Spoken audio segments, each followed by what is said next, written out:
사도행전 6장 말씀 보도록 하겠습니다. 사도행전 6장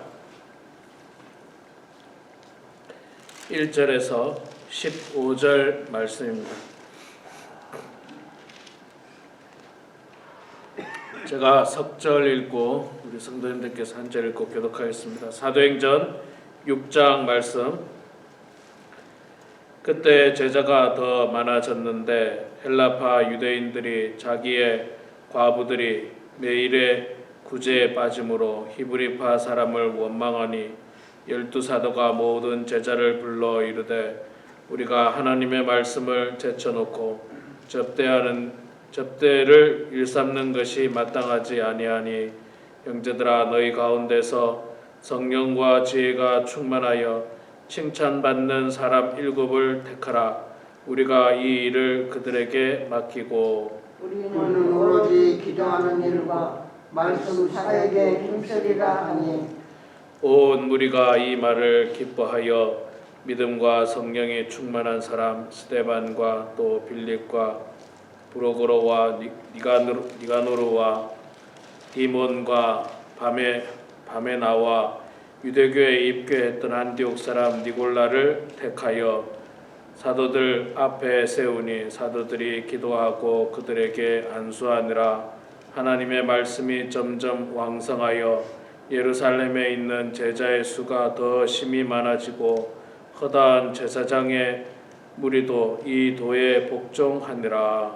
스데반이 은혜와 권능이 충만하여 큰 기사와 표적을 민간에 행하니 이른바 자유민들 즉 구레네인 알렉산드리아인 길리기아와 아시아에서 온 사람들이 회당에서 어떤 자들이 일어나 스데반과 더불어 논쟁할세 스데반이 지혜와 성령으로 말함을 그들이 능히 당하지 못하여 사람들을 매수하여 말하게 하되 이 사람이 모세와 하나님을 모독하는 말을 하는 것을 우리가 들었노라 하게 하고 백성과 장로와 서기관들을 충동시켜 와서 잡아가지고 공회에 이르러 거짓 증인들을 세우니 이르되 이 사람이 이 거룩한 곳과 율법을 거슬러 말하기를 맞이 아니하는도다. 그의 말에 이 나사렛 예수가 이곳을 헐고 또 모세가 우리에게 전하여 준 규례를 고치겠다 함을 우리가 들었노라 하거늘 공회 중에 앉은 사람들이 다 스데반을 주목하여 보니 그 얼굴이 천사의 얼굴과 같더라. 아멘. 오늘도 이 새벽에 나오신 우리 장로님, 권사님들 축복하고 환영합니다. 날씨가 또 추워졌습니다. 여러분들 건강 유의하시고요. 항상 건강하게 하나님 잘 섬기시기 바랍니다. 자, 오늘 사도행전 6장 말씀입니다. 우리가 사도행전을 계속 보고 있는데 초대교회는 이 축복과 박해가 공존하고 있습니다. 축복과 박해. 축복은 성령의 충만이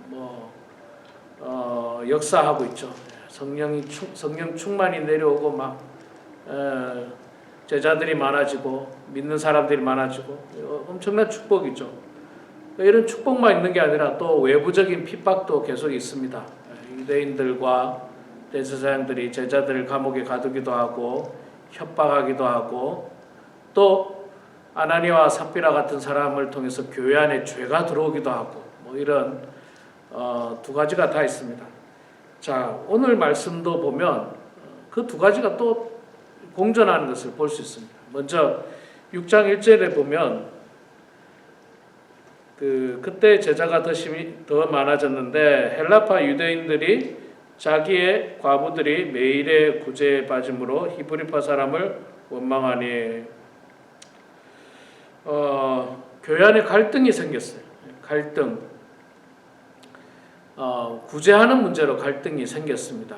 그러니까 이제 과부를 구약 성경에서 항상 과부를 도와주라 그랬잖아요. 과부와 객과 나그네, 고아 도와주라고 해서 아마 초대교회 때도 이 말씀을 따라서 교회 안에 많은 과부들을 도와준 것 같아요. 옛날에는 과부들이 많았을 거예요. 왜냐하면 맨날 남자들은 전쟁에 나가고 뭐 그러다 보니까 과부들이 상당히 많았는데, 과부들은 뭐 이 노동력이 부족하기 때문에 먹고 살기가 힘듭니다. 자, 그래서 교회 안에 구제가 있었는데, 이 헬라파 유대인들과 그 다음에 히브리파 사람들, 그러니까 오리지널 유대인, 유대에 살았던 유대인들하고 또 그렇지 않은 사람들, 헬라 지역에 산다든지 혹은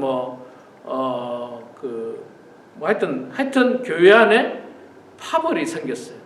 파벌이 생기고, 이게 지금으로 말하면 약간의 지역적 파벌 혹은 어찌됐든지 간에 이 파벌이 약간 생겼습니다. 어찌됐든지 간에 뭐 우리 한국도 보면 이 항상 파벌이 문제지 않습니까? 지역 감정,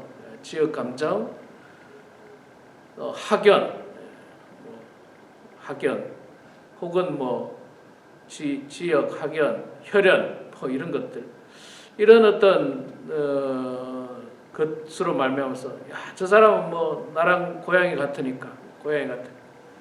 저는 우리 성도님들이 자꾸 저에게 고향이 어디냐 물어보면 저는 대한민국이라고 늘 이야기합니다. 대한민국이 저희 고향인데, 이런 지역적인 감정 가지고 갈등을 가질 필요가 없어요.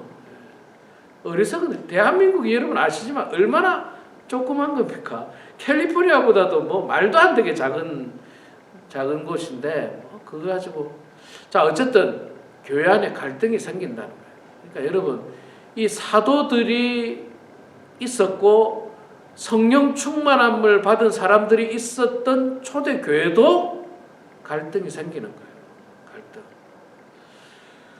그러니까 교회는 사실 천국 같은 분위기가 되면 좋겠지만 천국은 아닙니다. 왜? 결국 죄인들이 모이는 곳이기 때문에. 인간의 모임은 결국 다 부족함이 공존하고 있어요. 완전하지가 않습니다. 완전하지 않아요. 지금 이 초대교회보다도, 역사상 초대교회보다도 훌륭한 교회가 있을까요? 사실 없어요. 초대교회 안에 지금 12명의 사도들 계시죠. 예수님의 사도. 70명의 그 마가의 다락방에서 성령 충만 받았던 사람이 주축 멤버였겠습니까? 또 그 외에도 막 예수 믿고 그냥 은혜 충만한 사람들이 그냥 막 모여 있는 교회가 초대교회입니다. 이보다 더 훌륭한 교회는 이 세상에 역사상 없었을 겁니다. 근데 그런 교회 안에서도 별거 아닌 문제, 이게 먹는 문제예요. 결국 구제하는 게 먹는 문제 아닙니까? 이게 막 구제품을 나눠주는데 히브리파 사람은 더 주는 것 같고 헬라파 사람은 더 작게 주는 것 같아가지고 문제가 생긴 거예요. 먹는 문제에 문제가 생긴 거예요. 우리 한국 사람은 특히나 그렇지 않습니까? 먹는 거 가지고 그냥 다툰다라고 아주 싫어하잖아요.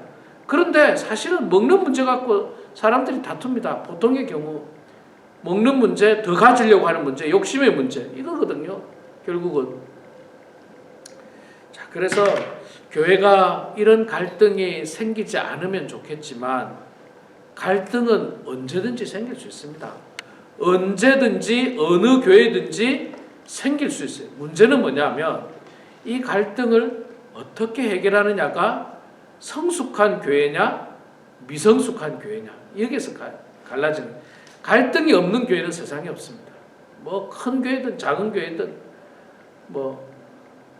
부부 간에도 갈등이 있고 가족 간에도 갈등이 있고, 그런데 하물며 교회가 갈등이 없다는 거는 이거는 거짓말에 가깝습니다. 사실 우리 교회는 한 번도 갈등도 없고 문제도 없고 싸움도 없고, 그거는 그냥 하는 말이고 실제로는 크고 작은 문제들이 있어요. 근데 그 문제들이 있지만 이걸 어떻게 해결하느냐에 따라서 성숙한 교회와 미성숙한 교회는 나뉩니다. 자, 미성숙한 교회는 간단하죠. 막 싸우겠죠. 이제 그때 편이 나눠져가지고 막 싸우고 그러다가 지금으로 말하면 막 싸우다가 피켓 들고 싸우다가 안 되면 고소하고 수하고 법원에 가고 이런 싸움이 일어나. 이게 미성숙한 교회. 자, 그러면 초대교회의 성숙한 모습은 어떻게 됐는가? 자, 12사도들이 제자들을 불러다가 이제 문제를 해결하려고 합니다. 그 문제가 이제 사도들이 이 일들에 구제하는 일에 이렇게 관여를 했는데 뭐 별로 덕스럽지도 않으니까 이 구제하는 일을 지혜롭게 잘 할 사람은 우리가 사람을 따로 세웁시다. 그래서 문제가 생기지 않도록 그 사람이 관리를 잘 하도록 합시다. 해서 7명의 집사를 세우게 됩니다. 7명의 집사. 예. 자, 그래서 뭐 스데반, 빌립, 브로고로, 니가노르 뭐 이렇게 7사람의 집사를 세워서 그 문제를 잘 해결하는 그 모습을 발견하게 됩니다. 이게 성숙한 교회예요. 성숙한 교회. 갈등이 생겨도 은혜롭게 잘 해결하는 교회가 성숙한 교회라는 사실을 여러분 기억하시고요. 특히나 이 문제가 생겼을 때 누가 나서서 이 문제를 해결합니까? 12명의 사도들이 나섭니다. 자, 이거는 이제 지금으로 말한다면 교회의 어른, 원로, 또 장로님, 또 믿음이 성숙한 사람들이 지혜를 가지고 이 문제를 해결하려고 해요.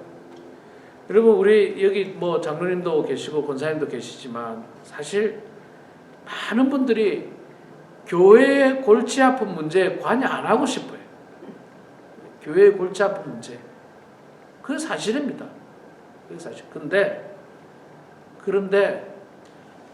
그럼에도 불구하고 하나님이 장로를 세우고 권사를 세운 데는 그 문제를 해결하라고 세운 거예요. 그 문제를 지혜롭게 잘 해결하라고 세운 겁니다. 물론 참 최근에는 목사의 권위도 많이 땅에 떨어지고 장로님의 권위도 많이 땅에 떨어지셨어요. 참 안타까운 일입니다. 제가 어린 시절만 하더라도 우리 동네에 있는 장로님은 교회에서만 리더가 아니라 우리 동네의 어른이었어요. 우리 동네 어른, 우리 동네 전체 동네의 가장 큰 어른이었어요. 그래서 그분은 항상 명칭이 변장로님 때. 사람들이 다 장로님이라고 불렀어요. 교회 안 다니는 사람도 다 변장로님, 장로님, 변씨였는데 변장로님 때. 그래서 이제 옛날에는 뭐 어려운 문제들 같은 거 있잖아요. 뭐 글씨를 못 쓰는 문제는 또 가서 도와달라고, 어른한테 가서 도와달라고 그랬잖아요. 제가 어릴 때 저희 할아버지는 장로님은 아닌데 저희 할아버지가 이제 글을 좀 썼는지 동네 사람들이 무슨 축의금 내지는 뭡니까 조의금 같은 거 할 때 글을 쓸 때 그런 걸 부탁하는 걸 제가 본 것 같아요. 어린 시절에. 참 그게 어른들이 하는 거예요. 어른들이. 자, 교회의 어른들이 교회 문제를 해결하라고 있는 거예요.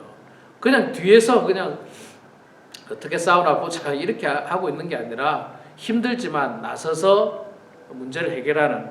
자, 그렇게 문제를 해결하는데 7명이 집사를 세웁니다. 근데 집사를 세우는데 아무나 세우느냐? 그렇지 않습니다. 기준이 있어요. 기준이 뭡니까? 3절에 보니까 형제들아 너희 가운데 성령과 지혜가 충만하여 칭찬받는 사람 7을 택하라. 자, 여러분, 이 성령과 지혜와 칭찬받는 사람, 이게 참 의미가 있는 것 같아요. 성령이 충만한 사람, 이 사람은 영적으로 뛰어난 사람을 말하겠죠. 믿음이 좋고 성령 충만하고 아주 신실한 사람. 그 다음에 지혜가 있는 사람.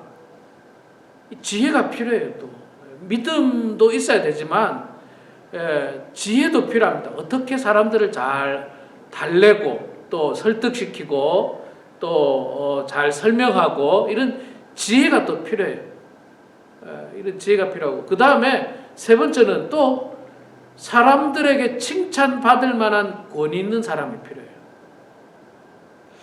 자, 이 기준이라면 참 교회 일꾼 뽑을 때도 이 기준에 뽑으면 참 좋을 것 같아요. 이 세 가지 기준. 성령 충만하고 지혜롭고 또 사람들에게 칭찬받는 사람. 여기서 하나라도 좀 부족하면 안 돼요. 성령 충만하고 지혜로운데 아주 사람들이 싫어하고 못된 사람이라고 이야기하고 나쁜 사람이라고 이야기하고 그런 사람을 지도자로 세우면 권위가 안 씁니다. 사람들이 인정을 안 해요. 어떤 사람은 그런 사람이 있어요. 성령 충만하고 믿음이 좋습니다. 사람들에게도 참 착하다고 잘하고 하는데 지혜롭지 못한 사람이 좀 있어요. 가끔 그러니까 이 지혜는 여기서 말하는 리더십이나 어떤 이 문제를 해결할 수 있는 어떤 리더의 역할들을 조금 부족한 사람이 있어요. 그런 점에 있어서 그것도 좀 아쉽죠. 그것만 또 더 잘할 수 있다면 더 훌륭할 텐데. 그 다음에 또 성령 충만하지 않아요. 믿음이 없는 사람, 그냥 세상적으로 지혜롭고 세상적으로 사람들에게 칭찬받는데 믿음이 없어요.